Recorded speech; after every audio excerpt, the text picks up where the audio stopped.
അല്ല 12ാം വയസ്സിൽ ഒളിച്ചോടിപ്പോ ഒരു ചേട്ടൻ എനിക്കുണ്ടായിരുന്നേ. ഇപ്പൊ ഏതാണ്ട് ഈ പ്രായം കാണും. ആ ചേട്ടനാണോ ഈ ചേട്ടനെന്നറിയാൻ വേണ്ടി ചോദിച്ചതാ. എന്തൊന്നും പറയാത്തത്? ഭക്ഷണകാര്യത്തെ കുറിച്ച് സംസാരിക്കുമ്പോ മാത്രമേ വാ തുറക്കൊള്ളുന്നുണ്ടോ? മറ്റെന്തെങ്കിലും കൂടി പറയൂ. ഉച്ചക്ക് ചോറവിടെ കിട്ടും. ഞാൻ ചോദിച്ചതിന് മറുപടി പറഞ്ഞില്ല കേട്ടോ. ഇതെന്റെ ജോസേട്ടനാണോന്ന്.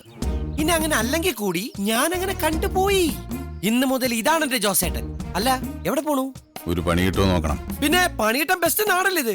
എനിക്ക് ഇടയ്ക്കിടയ്ക്ക് പണി കിട്ടണതാ. ജോലി ഇവിടെ ജീവിക്കാൻ എന്നെ ജോലിയുടെ ആവശ്യമൊന്നുമില്ല. ഞാനിപ്പോ ജോലി എടുത്തിട്ടാണ് ഇവിടെ ജീവിക്കുന്നത്. നമുക്ക് നമ്മുടെ വീട്ടിലേക്ക് പോവാം. അവിടെ ആകുമ്പോ അമ്മച്ചി വയറ് നിറച്ച് ചോറുണ്ടാക്കി തരും.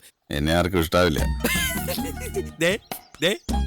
എന്റെ ആർക്കെല്ലാം ഇഷ്ടമായിട്ടാണ് ഞാനവിടെ താമസിക്കുന്നത്. മോനായി പോയില്ലേ? ഒരഡ്ജസ്റ്റ്മെന്റിൽ ഫുഡൊക്കെ അടിച്ചിട്ട് അവർക്ക് പറ്റിപ്പോയില്ലേ?